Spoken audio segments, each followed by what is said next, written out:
India, Challenges and Way Forward. This session of the conference will be chaired by Professor Dr. Sabu Thomas, Vice Chancellor of Mahatma Gandhi University. I invite you, sir, to this session. It is a great honor to welcome Professor M.H. Ilyas, Member Syndicate, Mahatma Gandhi University, for formally welcoming all your presence. I invite you, sir, to officially welcome the gathering.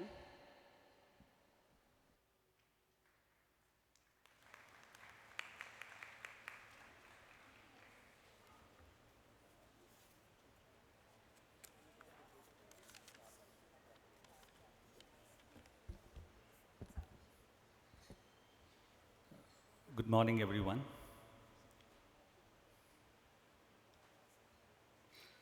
Professor Sabu Thomas, who is the Vice Chancellor of Mahatma Gandhi University and who is chairing this session. Seema Chishti, who is a senior journalist and would speak on the theme. She is the keynote speaker here. And we have N. Madhavan Gutti, who is a journalist, senior journalist. He would respond to the theme. The title of today's conference is The Idea of India, Challenges and Way Forward. Why have we chosen this topic? What motivated us to initiate a discussion on the idea of India in this context? Of course, there are many reasons for that. There are many issues which are closely interrelated. We have the past or the history of India, how it has evolved as a nation, a secular, democratic nation, and the question of present. How does India survive as being a nation of democratic equality in a very diverse, deeply diverse society. And we also have the question of future, how India as a political entity is going to exist in the coming days or in the coming centuries. It's so interesting to discuss about the idea of India because of more than one reasons. We have, we have the long history of how it has been survived as a political entity, as a historical entity, as a cultural entity. And its question is, how could democracy thrive in a society of huge diversity? You have many linguistic groups, you have many cultural affiliations, you have vast diversity in religious affiliation. So it's a big question, the idea of India. We have a lot of ups and downs, we have faced a lot of success and failures, but still we maintain some faith in the experiment of India. It's a big experiment. We have seen it in many decades how it has been evolved as a nation. And I hope this question will be addressed in the in a discussion. And we have three speakers to discuss about the topic. Professor Sabu Thomas, who is the Vice Chancellor of this university, would chair the session. I don't think there is an need of introduction for Professor Sabu Thomas because he's a well-known academic, a very internationally acclaimed scientist. And we have Seema Chishti, who is a senior journalist. She is the editor of Wire. I would just read out a small description about her. She was formerly the editor of BBC India and a deputy editor at the Indian Express. She is also the author of the book Anis and Sumitra, Tales and Recipes from a Khichdi Family. And to respond to the theme, we have a speaker who is also a very renowned journalist in Kerala, not just in Kerala, he has worked with many national and international publications. Madhavankutti, at a more personal level, he was my teacher. He has taught me journalism. He is a former resident editor, Indian Express, former consultant editor, Deshabhimani, and former consultant editor, Reporter Channel. And Madhavankutti has worked with Link and Patriot Group as correspondent. So I welcome all of them, Professor Sabu Thomas, Seema Chishti, and Madhavankutti as well. I stop with this, and now it's handing over to Professor Sabu Thomas for the presidential address.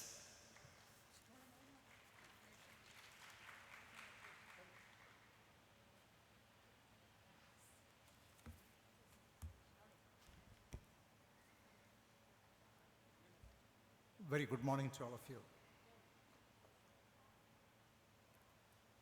The main speaker today is Seema Chishti.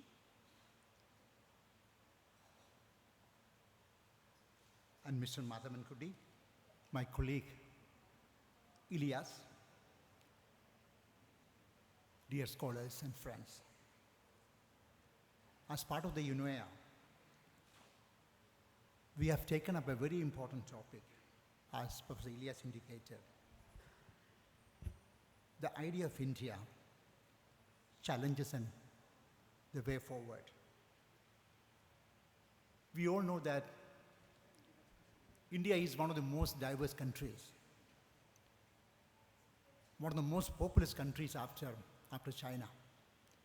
And we are going to beat China probably within 4 to 5 years. And if you look at India, population experts always say we have a great demographic dividend, because I was discussing with Seema now, we have a lot of young people in the country. The median age of an Indian person is 29, that of China is 40, US is 39. Look at European countries, they have aging population, so we have lots of young people. But dear colleagues and friends, we have lots of issues. A country with lots of differences in religion, in caste, creed, color, conviction, culture, language, customs. Even the food habits are different. But dear colleagues, we are united, we are one country. And we always say this is the biggest democracy in the world. If you look at our constitution,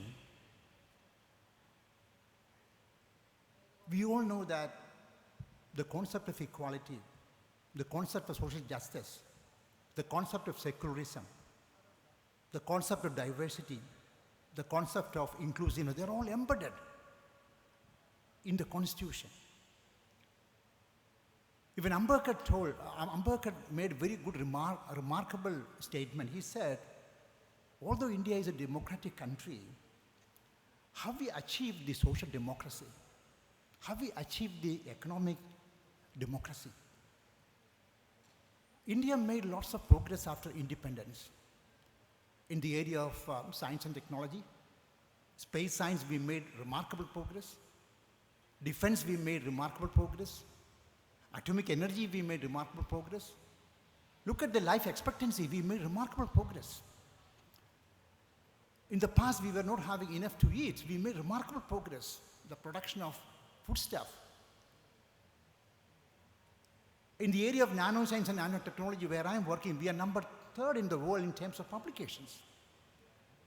But in spite of all these achievements, look at our inequality index. Look at our gender inequality index. Look at our happiness index. You look at all indices, you will find that India is far behind. And we have lots of issues. The country still have problems of poverty. The country is still facing issues of pollution. I was discussing with Ms. Seema about pollution problems in Delhi. We still have problems with the literacy. We still have problems with the gender discrimination, problems with terrorist issues, huge unemployment. You will see lots of young people leave this country. Violence against women, regionalism, casteism, we have lots of issues. I think this meeting is very important. We have excellent speakers and some of these issues will be discussed. And the deliberations of this meeting will be extremely important to drive India to one of the best nations in the world, because lots of young people we have.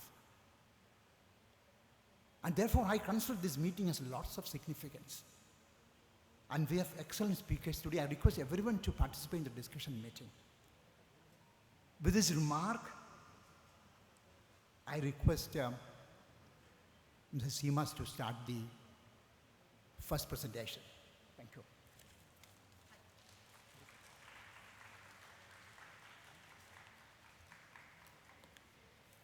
So, Dr. Shajila, Madhavan Kutty, Professor Thomas, and Professor Ilyas, thank you very much for according the podium to me, and all of you friends, illustrious people, academics, it's awfully nice to be here.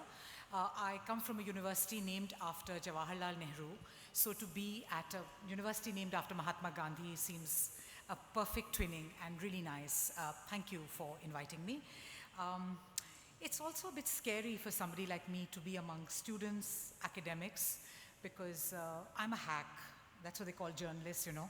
We've needlessly elevated a very mundane business of telling stories into an art form, you know. We call ourselves journalists, etc.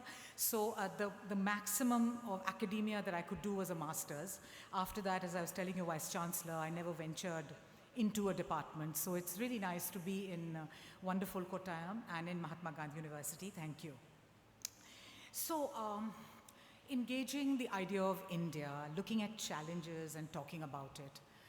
As the two speakers before me have already indicated, it's really a challenging subject as we look back in 2023. But frankly speaking, for say my generation, the idea of India was actually the most boring in the world when we were growing up. Our NCERT textbooks used to have one chap with the Turki topi, a Pandit with a tika, a Christian-looking person, a Sardaji with a turban, and we'd get so irritated. We wanted it knocked out. We grew up with films like Amar Akbar Anthony, which I'm sure you know, and we used to find it so lame. It was the most accepted, understood paradigm and framework of our times that we were Indian, and being Indian meant really being a citizen of the world. So India brought the entire world into a petri dish. We have Jews, we have all kinds of nose shapes, we have all kinds of cuisines. So we just took it so much for granted that the idea of India, the idea of nationhood and belonging and citizenship was all the same. It was, you could be anybody and you could be an Indian as long as you thought you were an Indian.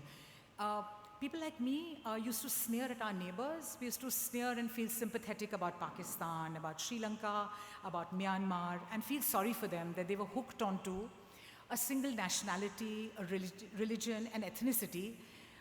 We thought they were stuck in the 1930s, Europe, where to be a nation meant you needed to be the same. To be the same meant to be a nation, which is, I know they'll grow up in good time.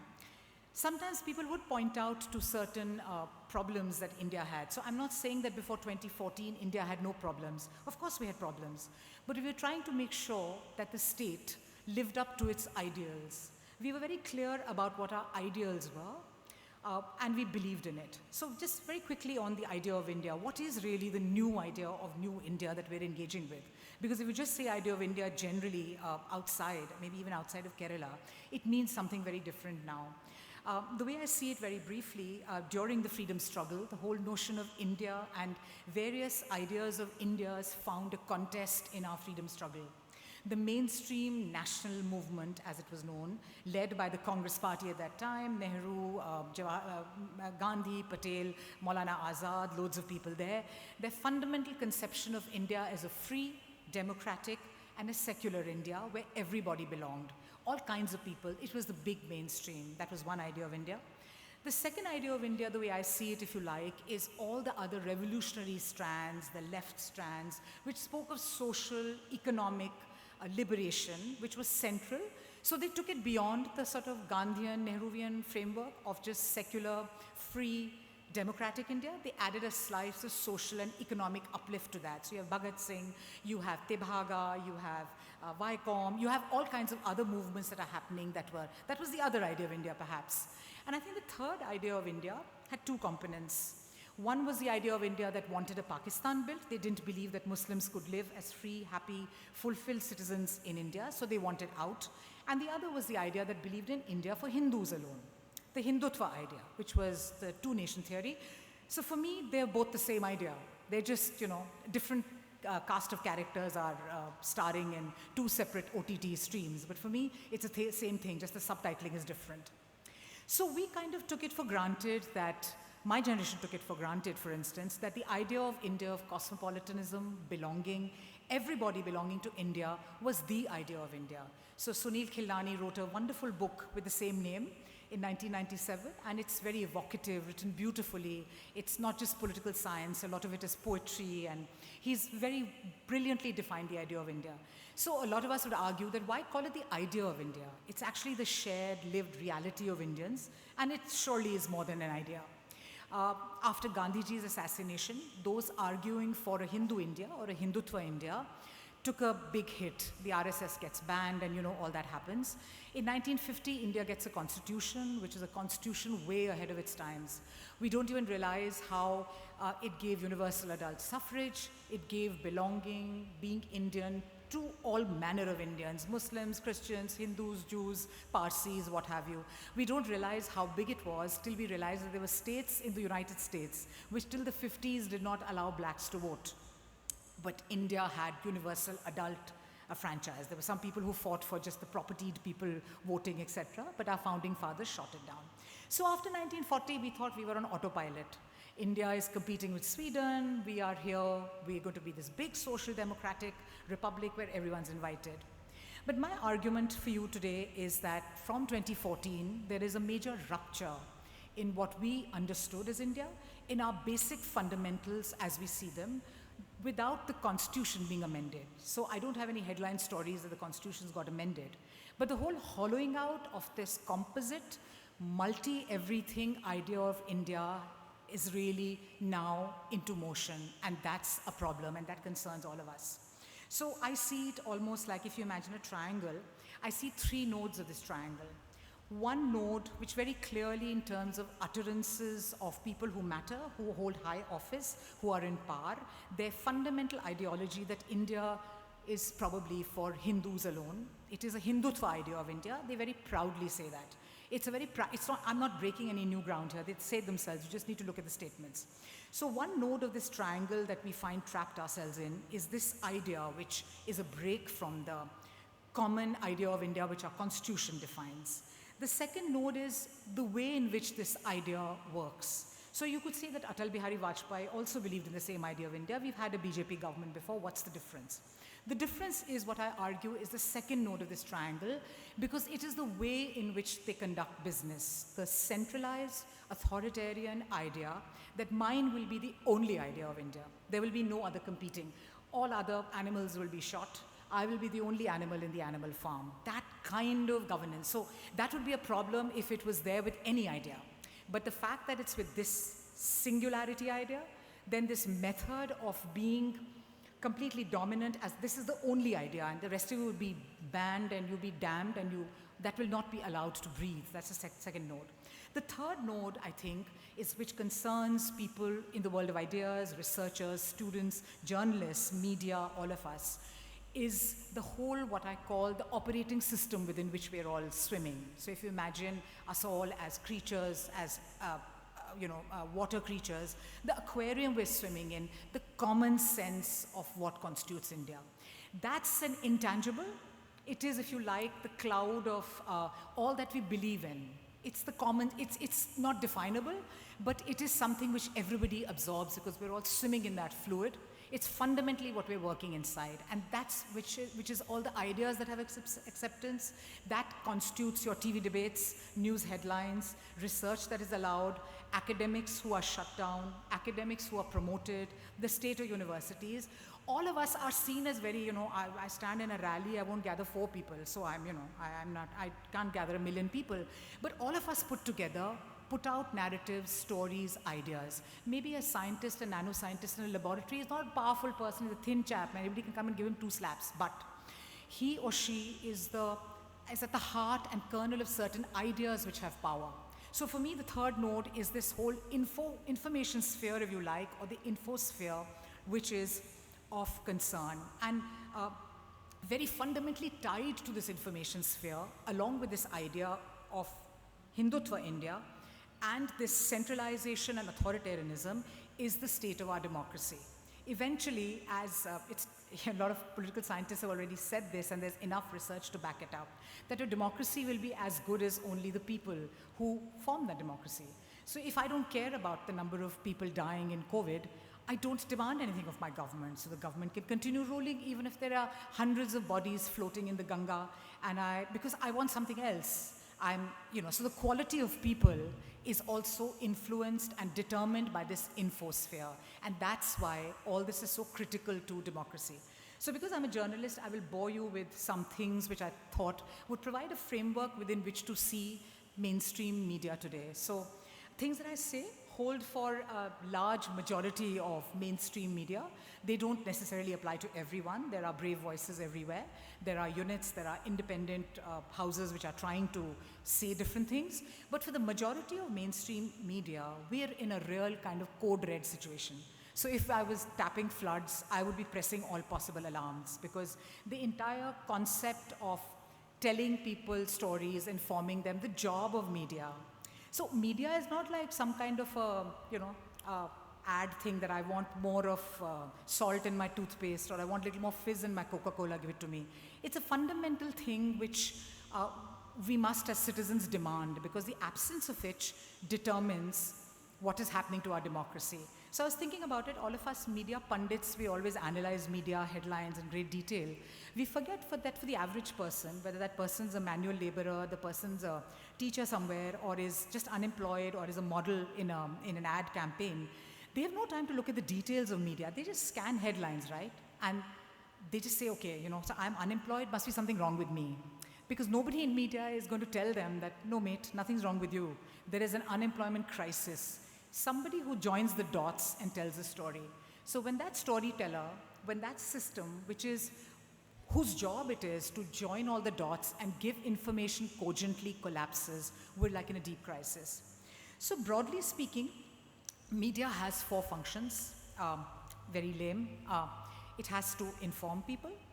It has to provide a forum for debate. It has to enforce accountability of people in power.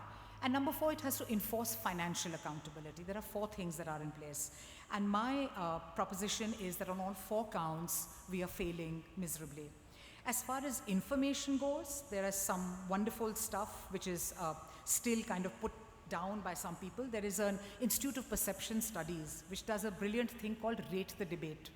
They just kind of follow TV debates, news, and they have some statistics on which tell a great story about how we are getting only hate and trivia as information, and how thin genuine information is in the infosphere.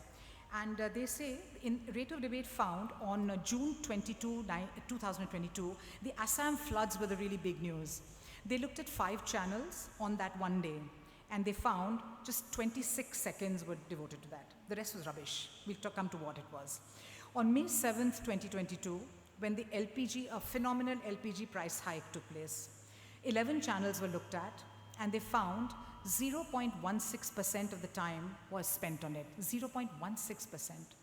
You'll routinely see in the big major newspapers with the tumbling rupee that started in 2014 at 56. has now crossed 82. But the story, if it is there, it will be something to blame international forces or tucked away somewhere small in the business pages. So the whole business of interrogating news, supplying news, that is really at a low. So media is not being able to do that job. The second job that media does, and that's really important, is to provide a forum for discussion. It's not the big fight. So I can have Professor Thomas and me. The idea is not to punch each other's noses out. I'm sure that'll be very entertaining, but that's the point is that I get to say my piece and he gets to say his piece. And then you, as the watching public, decide which argument is better. That's a forum for discussion. But we've already made that into a boxing contest. So you actually have some staged and not so staged people boxing each other on TV. That's what gets the news. So as a forum for debate, do we discuss issues? Do we lay out both sides of the argument for people to decide? I don't think people are doing that. And also they always call it the debate or the fight. It's not the fight or the debate. It needs to be a coherent, cogent exposition of 2 or 3 sides of a picture that needs to be said. So I think media gets 0 out of 10 on that second important job it has of providing a forum for discussion. The third is about government accountability. This means if there is a problem, I go after who I need to go after. Rahul Gandhi, there are a lot of reasons to diss Rahul Gandhi and to do op-eds which go against him. But if there is unemployment, I can't go after Rahul Gandhi. I can't go after people who are in opposition. I need to know who I need to demand accountability from. The majority of debates, of course, ask what is the opposition doing? It is the opposition that sucks. So the business of media, to not do stenography, but to hold the government of the day to account, is something which is really like falling. More than that, I don't know if you all have noticed, but when you had a lot of governments changing hands without voters, so BJP winning the government without winning the elections, it's hailed that this is a wonderful masterstroke, it's so good, and how opposition is so stupid because it's not able to rush its MLAs to a guest house. Now, is there something wrong with the whole moral compass there with, is that to be hailed? But this is something which, there's this very fine scholar, for those of you who are interested in media and ideas, may want to look him up. He's called J. Rosen, and he calls it also the horse race style of journalism. That you just kind of, buck the right horse, that who's running faster, without realizing what's at stake and calling situations out and taking a position. So when there is a buying and selling of MLAs going on, the job of the media is not to see who's more efficient at doing it. It is to actually drill down, establish what the norms are, what should decide who should be in power. But as we know that that's also, people aren't really being held to account. There's another interesting statistic on the debate, which there's a site called Kroordarshan that looks at TV debates. They looked at 150 debates on 5 media channels in May 2022. They looked at Aaj Tak, News 18 India, Zee News, Republic Bharat, and Times Now Bharat. And they found that out of 150, there were 138 debates on Hindu-Muslim. There were pro-BJP debates were 9. And sedition was happening at that time. There were 3 debates on sedition. So even if you have to have a fight on it, that is the kind of skew. So 138 of those 150 debates were just discussing whether Hindus and Muslims should go to war and whether we should have a civil war in India or not. So you can imagine what the damage this is doing to the, as I said, the large swimming pool within which all of us fish, sea dragons, and little turtles are swimming. That is informing your whole general sense. And I was discussing with a colleague that even if I was watching a hate channel continuously, and channels, as you all know, run in your homes on mute or they're running the whole day, you change your mind. Because if 24/7 you're getting a certain kind of hate, a certain kind of divide, that does matter. So the elite have switched off TV news, they've exited. They go online or something and they get their news. But that is still a defining parameter of how people think about India and the world. And it's having a toxic impact on the idea of India. The fourth job of media, to hold the government to financial accountability. We saw a great measure of that when the 2G scam was unearthed, and a very complex issue like a spectrum allocation. This is pure Greek to most people. Like, what spectrum allocation scam, what's going on? It was actually rendered intelligible. It was put out, and corruption on coal scam involving big numbers, really astronomical figures, made the news, and you went after the UPA as you should have gone, and you took them to the cleaners. They lost the polls. In large part, we were told, is because we were holding the government to account. What's happening to holding the government to account now? To financial accountability? The New Indian Express filed an RTI and got out some details which stunned even me. The Comptroller and Auditor General, the CAG, which actually put out the first 2G report and the coal scam report, had 14 reports related to central government ministries and departments in 2020 as compared to 55 in 2015. That's a fall of nearly 74.5%. So, but I didn't even know about this till I read this new, and I'm a journalist, I didn't even know about this till I read the New Indian Express's RTI. That's the fall in the person whose job it is to ensure financial accountability. That's just the decline in the number of reports, and even that didn't go reported. So you see the levels of not knowing and not caring about where the buck stops, literally. They also reported that there were just 6 defense audits reported in 2015 and none in 2020. There were no defense audit reports. In case of the railway audit, 5 reports were tabled in 2017, 3 in 2020 and in 2015. So really appalling kind of decline in the number of reports. So my very humble submission is that we are 150 out of 180 countries in the World Press Freedom Index, which means only 30 countries are worse than India in terms of safety of the press and in terms of everything. So, and where I think the rest of the world needs to wake up beyond this is that some journalists getting killed or getting pushed behind bars is not my problem. Mate, it's your problem. Because I'm not protected under the Constitution. India, unlike the USA, does not give me the right to a free press. We derive our rights from Article 19, which are exactly your rights. So I derive myself from Article 19. A derivative of that is a free press. There is nothing allowing Indians to have a free press. So if they're going to come after me, they're going to come after you.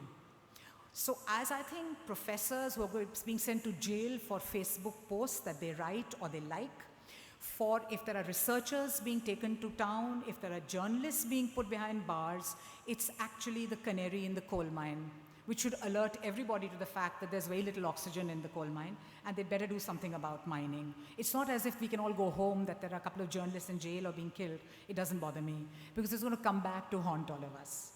That's, I think, the centrality of the whole hit down on people of ideas and the information bubble, and that's why I think it should matter to us. The book To Kill a Democracy, I don't know if you've read it, it's a very fine book by Debashish Chowdhury and John Keane. He's this Australian, very fine, radical political scientist. And they have a very, it's like a really good proposition. It's terrifying also. What he says is, it's the same point that Ambedkar made, that until you have a social democracy, you're not going to have a regular political democracy. So what Ambedkar calls the topsoil of political democracy, which is very essential. But for that topsoil to drill down and go down to the roots of what India is about is critical.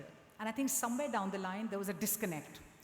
We thought we could very happily be socially regressive, be highly casteist, be highly gender terrible, practice the worst kinds of things in our private life, and we thought we'll continue with the politics that allows us to be counted as a liberal democracy, which allows books to be written about it. But finally, I think the absence of social democracy in India has caught up with our politics. And what you see now is really the drilling down to taking us to the most regressive ideas that already are here. This is not to say that the present regime invented everything that they are enforcing, no. But that's the scary part. There were always these strains that existed. There was always, as I recounted the various ideas of India, so there was always this kind of idea of India that was sleeping somewhere, that was hidden in plain sight, if you like. But we thought we dealt with it. But I think because we'd not really drilled down at those various ideas of India's, we are now haunted by a big challenge to the idea of India. So of course, if you follow people like Debashish Chowdhury and John Keane, you'd say that till society gets fixed, we're not fixing our politics. That really scares me because I don't see how we're going to institute so much of social reform and elemental things in such a large and diverse country before we can get our politics organized. So that's, I think, a big challenge for us. And I think the biggest thing with people of ideas, journalists, etc., is to be like the child in that that wonderful tale of the emperor's new clothes. That you have to be that little kid who calls out and says that the emperor is naked, because that idea has power, that conversation has power, and that narrative and that story has power to tell. As far as the idea of India goes, one can only hope that this is some sort of, Omicron type COVID which will pass. And it's not a fundamental genetic mutation that has taken place in the nature of India, which has put us down a path which seems to resemble Sri Lanka's or Pakistan's or Afghanistan's, actually, if you ask me. The whole totalitarian drilling down on one idea of India, that this is it and you'll have only this. You can't order any other dish. So I end with hope that it's a passing flu, but I would also like to end with a genuine understanding that it's for all of us to kind of really come to terms with the huge breaks that are on the idea of India and the threats it faces today. And we need to really face up to it and build our own responses as citizens. I don't think we're at a point where we can outsource social reform to political parties. They're not going to do it and they can't do it. Their job is to do something like fight elections and, survive. We cannot outsource social reform to political parties. And I think it's time for all citizens and all of us, especially young people, median age 29, my generation will die out soon, is for you all to really make it your fundamental business to